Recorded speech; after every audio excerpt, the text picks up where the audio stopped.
Hello, everyone. Hope you're doing well.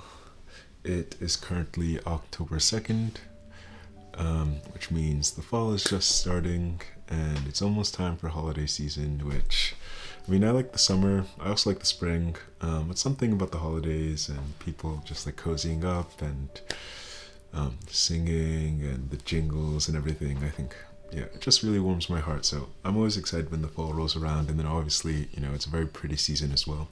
So just taking walks. I live on the East Coast, so taking walks along and around the neighborhood and everything it's very nice to do in the fall.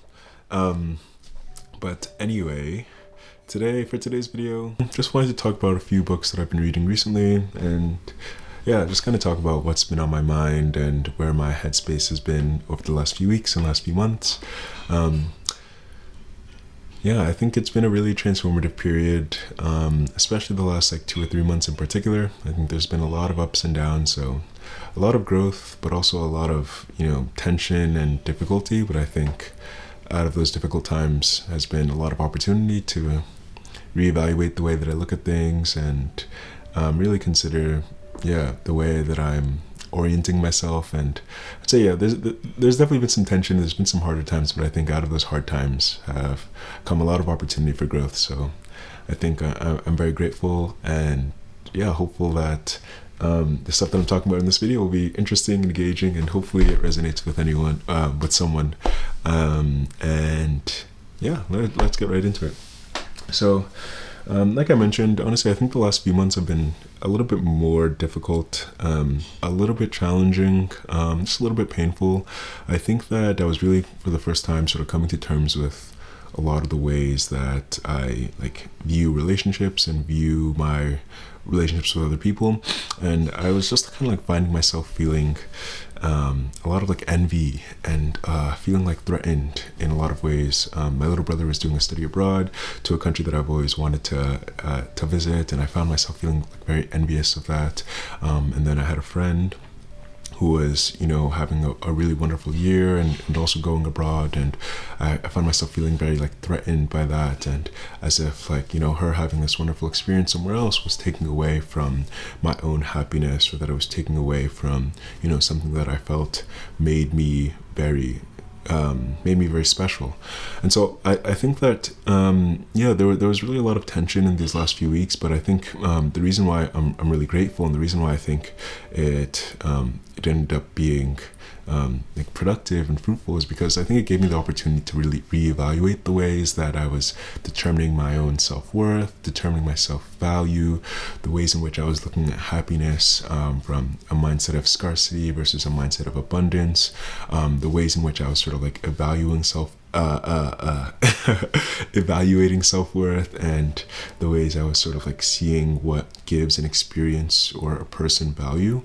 And I think that if I didn't go through this experience, this intense experience of feeling really threatened and of feeling that sort of tension and those feelings of envy and of jealousy, now they certainly would have surfaced in the future. I'm very lucky to have amazing friends and to have been in a lot of really amazing communities with really wonderful people. So, good things are going to happen to those good people. And I think this is something I was going to have to come to terms with or reckon with at some point. And so even though I think the last few weeks and the last few months were really intense for me internally, I was having just a lot of really deep emotional feeling really deep emotional turmoil. And I really think it was because these things that were happening to other people were really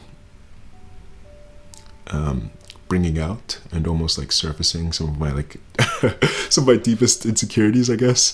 But again, I think it was important for me to examine where those sort of insecurities, where those vulnerabilities came from. And it was important for me to, come to terms with them, reflect on them, introspect, journal about them, talk about them with other people, talk about it with my friend and my younger brother.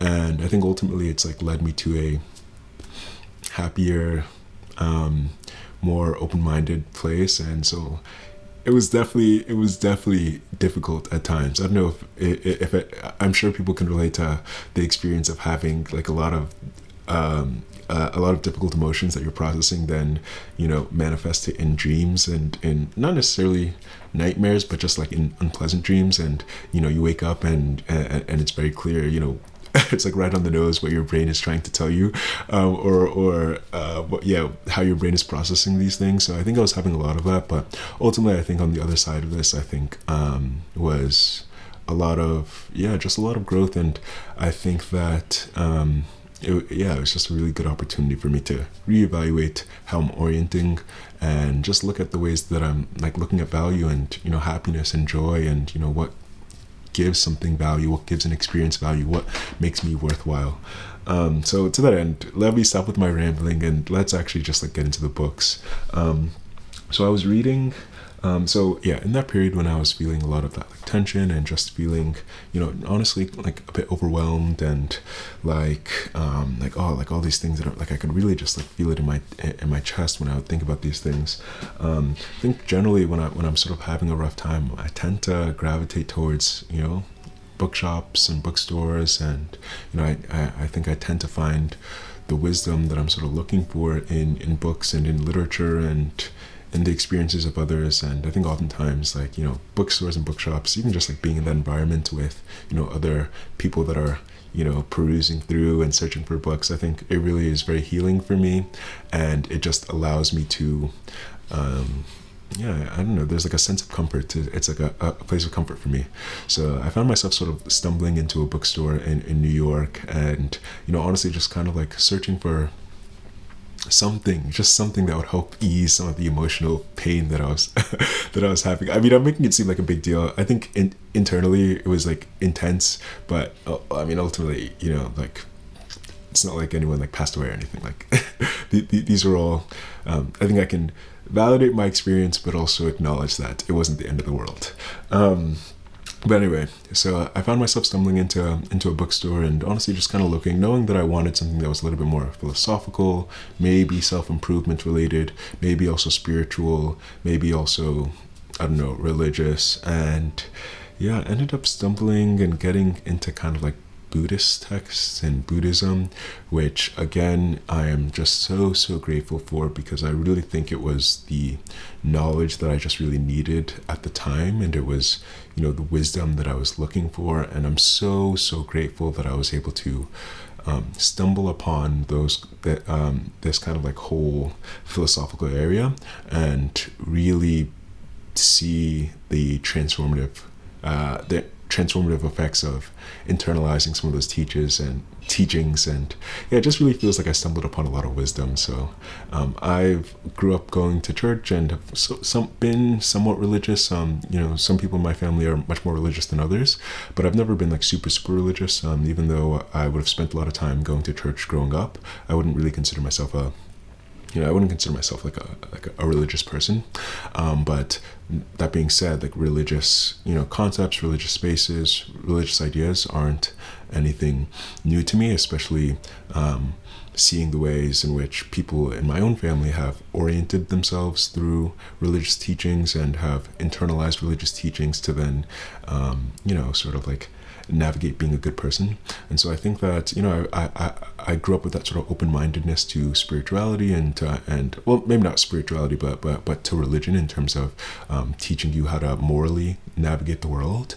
But I think that honestly, stumbling upon some of these Buddhist works, stumbling upon these Buddhist texts was really the first time where I got in touch less with the religious aspect and more with the spiritual, philosophical side of things. And I just feel like it's been so transformative, and I'm just like immensely grateful, because I really think that this is like knowledge and wisdom and insights that I just really feel are really going to help me like navigate the rest of my life going forward. And I just feel very grateful to have like come across them in this time where I feel like I have a lot of distance from I don't know, hyper competitive environments that maybe I was previously in, and I live a slightly more mundane and quiet and less adventurous life than I think I have in the past. And so I think the timing of things just ended up working out really well. And yeah, it was just like one of those things where, you know, you can really look at a difficult experience, and looking back, yes, it was like very difficult, and I was having a lot of these like really, you know, deep emotional tensions.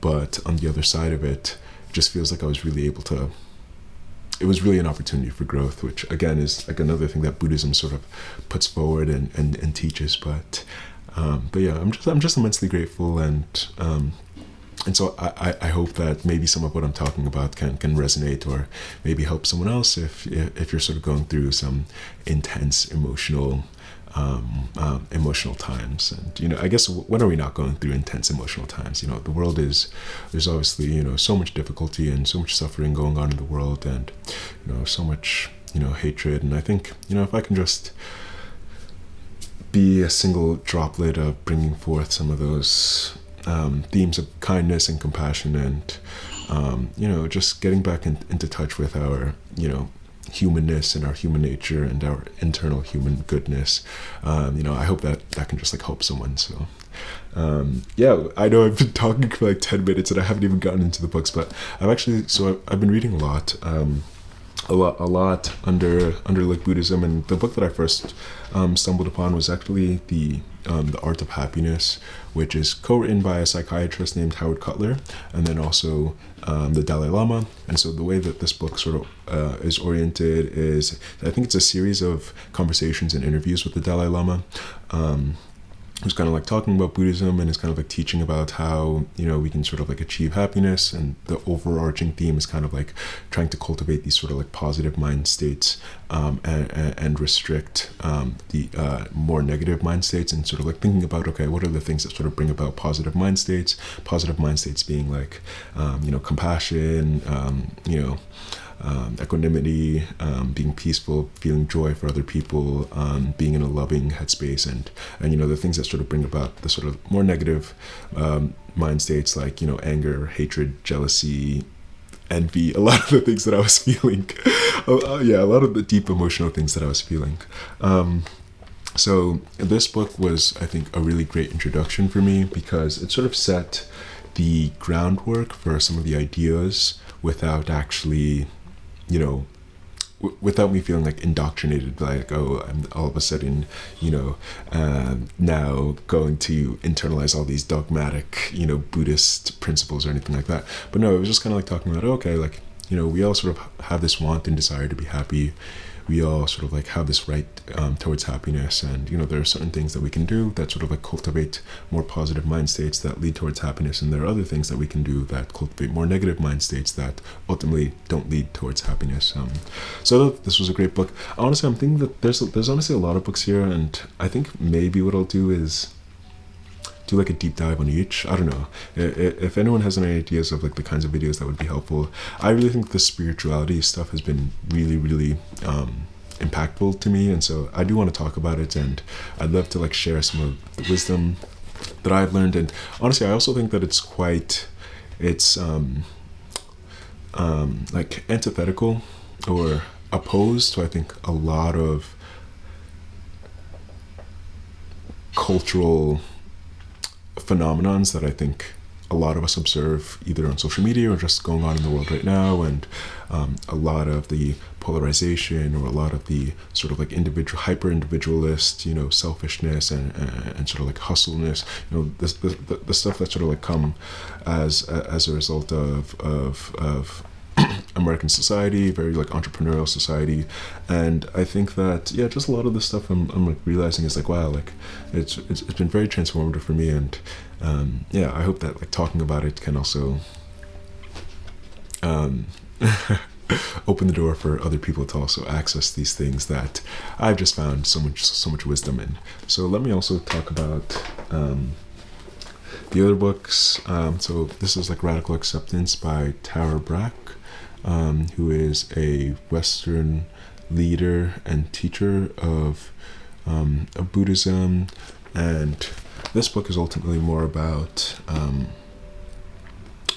which he calls Radical Acceptance, which basically has like two kind of main wings, or two main facets, which are sort of like mindfulness and clear-mindedness, and kind of like seeing things clearly, and, you know, what is arising within us clearly, but then also meeting whatever is arising in us with a lot of compassion and with love, and sort of like accepting things as they are and not trying to change things. And again, something that I felt was extremely powerful in like not trying to change what was going on in my internal states, but actually kind of just like accepting that, oh, you know, this like difficulty, this like pain that I'm feeling, this like tension is, you know, it's there's nothing wrong with it. You know, it's not like it is unhuman or anything like that.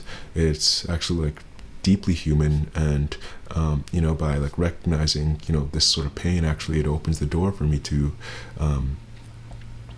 expand my it sort of like opens the door to expand like the compassion in my heart. And you know, you can accept that, and you can accept that pain and recognize that, oh, that this is part of human experience, and this is part of what it means to be human, and this is part of humanness. And actually in that way I can recognize that, oh, actually a lot of people probably feel similarly or have gone through similar things. And so the whole sort of like premise of radical acceptance is, you know, not trying to change things as they are, but really seeing them clearly, seeing the emotions that we have clearly, and then also opening to them, and meeting it with love and compassion, and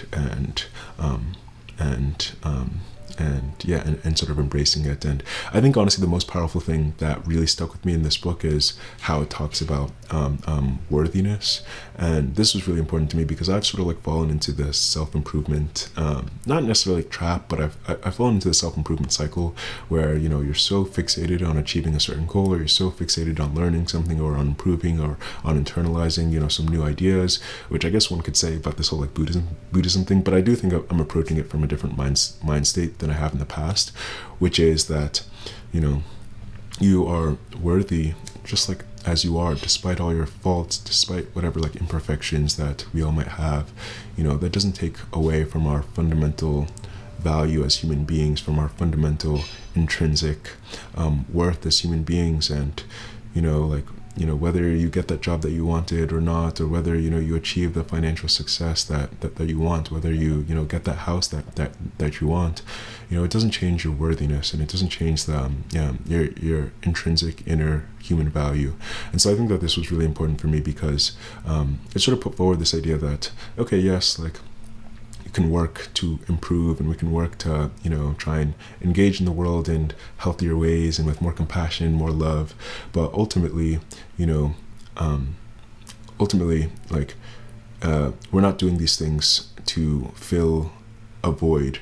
We're doing those things because they can enrich our experience and they can enrich our life. But really, like, the way we live and the way that we are right now in this current moment is, you know, is worthy enough. You know, we are worthy enough as we are. And you know, that doesn't mean that we can't have strivings and have goals, but you know, we don't need to achieve those goals, we don't need to strive for those things in order to be worthy.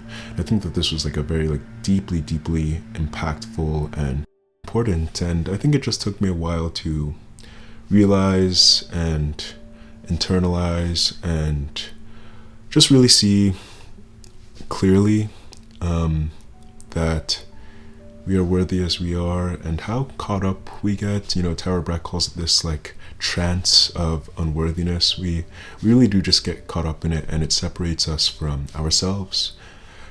Because when we feel unworthy, we're unable to feel this sort of compassion and this love for ourselves. We're unable to hold each other with care and with tenderness, or hold ourselves with care and tenderness.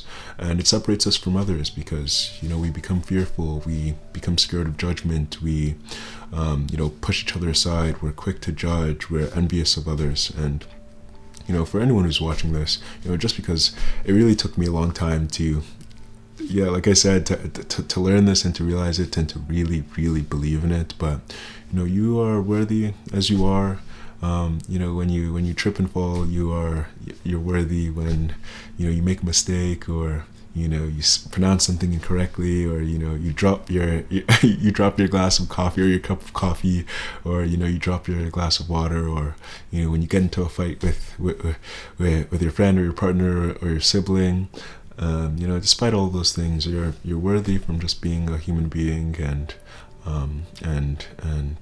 you know, from just being, you know, from just being a you're worthy from just being a human being, and for being a human with the capacity to love, with the capacity to relate to other people with this goodness inside of you. And I think it just took me a long time to realize it, but I'm really glad that I was able to come back to some of these teachings and sort of like rekindle those more primitive, I think, understandings, and just remember that despite all of our strivings and goals and everything that we want to achieve, that those things, like I said, it's not like it's filling a void. It's like, no, we're complete as we are, but those things are enriching, or they can be they can sort of like expand what we currently have. It's like the difference between going from 0 to 1 and then 1 to 100. It's we already have this sort of completeness as we are, and I think that's really important, because then it also ties into this whole thing of mindfulness and clear seeing, which is that we can see when we are able to recognize that we're worthy as we are, when we're able to meet ourselves with clear mindedness and clear seeing and clarity in seeing that we become less fearful. We're able to connect with other people with greater ease, and we're able to be more humorous and to laugh, and just to, I think, just have more of like a playfulness and more of a lightheartedness with other people and with ourselves, because it allows us to realize that we all just want happiness. Other people all just want happiness, and we come about the ways that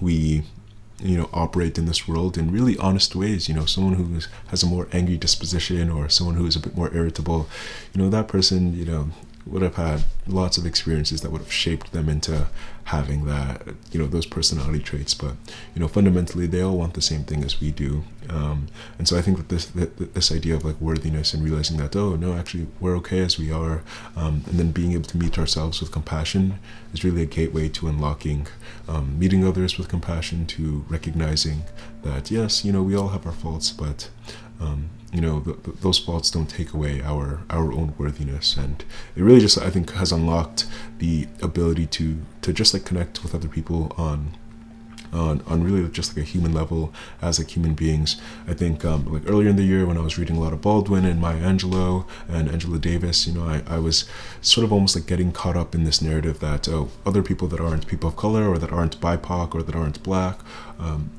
don't understand my experience, or they don't understand me, or they won't ever understand what it's like to be Black. Well, in the same way that I won't understand what it's like to be them, I won't understand what it's like to be, I don't know, like European, or to be,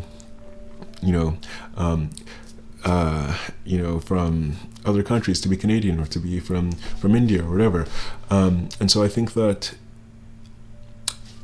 seeing this sort of like worthiness thing and really internalizing it also has just like allowed me to sort of like overcome and sort of see past these sort of like secondary differences, and rather just kind of like maybe secondary characteristics, and kind of look at like these more like primary things, like we are human beings, we want the same things, we can have this, like, we're much more alike than we are apart. That's something that Maya Angelou like says, and Angela Davis as well, that we're much more similar and much more alike than we are different. And so when we focus on the fact that we are human beings, that we can relate to each other as human beings, the secondary characteristics, the racial characteristics, the ethnic characteristics, the I went to this place, or I support this team, or I'm from this specific place, they really just become far less relevant. Important still, but far less relevant.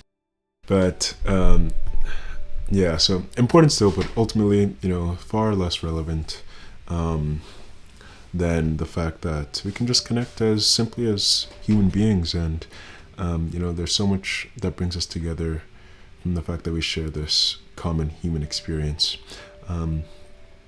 So yeah, I just found this book again. It is Radical Acceptance, Embracing. Oh, sorry, this is like super overexposed, but Embracing Your Life with the Heart of a Buddha. Again, honestly, I've only just scratched the surface with the wisdom that was in this book. But if you haven't heard of Tara Brach, she is amazing.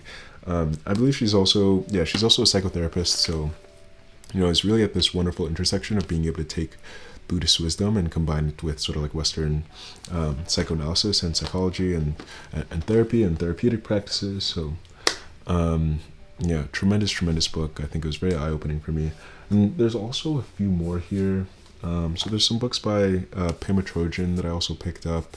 Honestly, I think I'll save these for another videos, because I really enjoy talking about this stuff, and I found it to be really transformative. And so I think maybe the next couple of videos I'll do a bit of a deeper dive into more detail and into more depth of some of these teachings. But yeah, I think just overall, I guess just to conclude, I think that the last few weeks and the last few months, they've definitely been had their like ups and downs, definitely had their ebbs and flows, and their periods of pleasure and periods of pain. But I do think that ultimately I've come out of that period much stronger, and really with an immense sense of gratitude and curiosity about my spirituality, and with a renewed, I think, sense of my connection with other people, just simply as human beings, and with my connection with the world and with the earth, and with sort of like all sentient beings.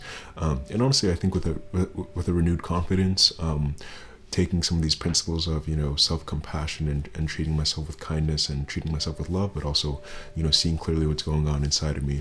There's a confidence that I'm sort of like bringing myself in a positive way, like even when I'm posting these videos online, that I don't need to be fearful, I don't need to be afraid, because ultimately someone makes fun of me or whatever, or thinks that my videos are weird, like that person too is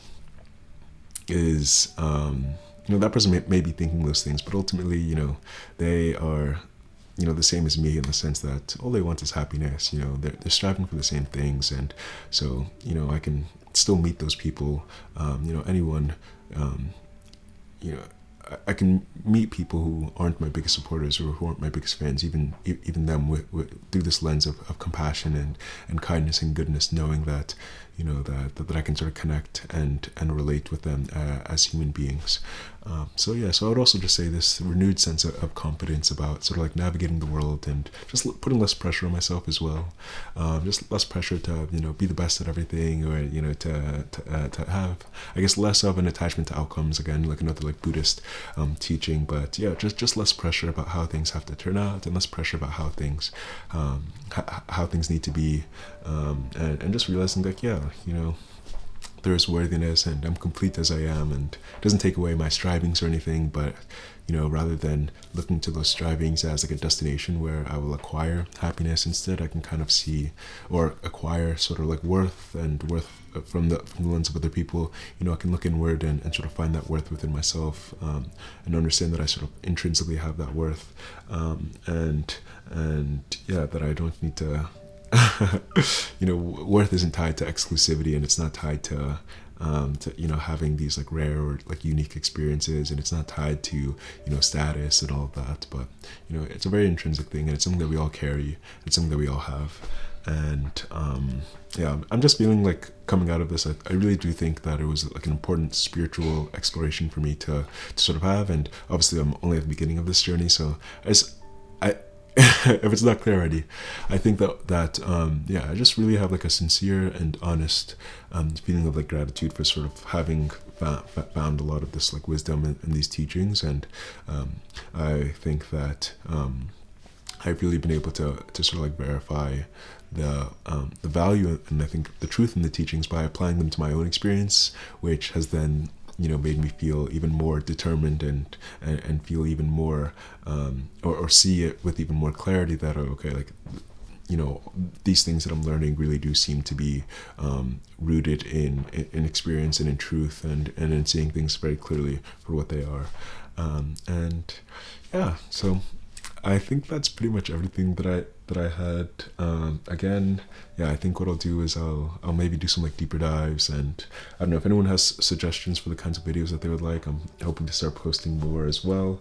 But I hope that you're all well, and I am doing just fine, and have plenty of reading material and books that I'm reading, and plenty of things that I'm sort of thinking about. So but hopefully plenty of content to come. But yeah, knowing me, sometimes sometimes I can make promises and not necessarily follow through. But yeah, plenty of content that I'm definitely absorbing and excited to read about and continue to learn and enrich myself with. But yeah, so thank you so much for watching, and I wish you all the best and hope you have a great rest of the day.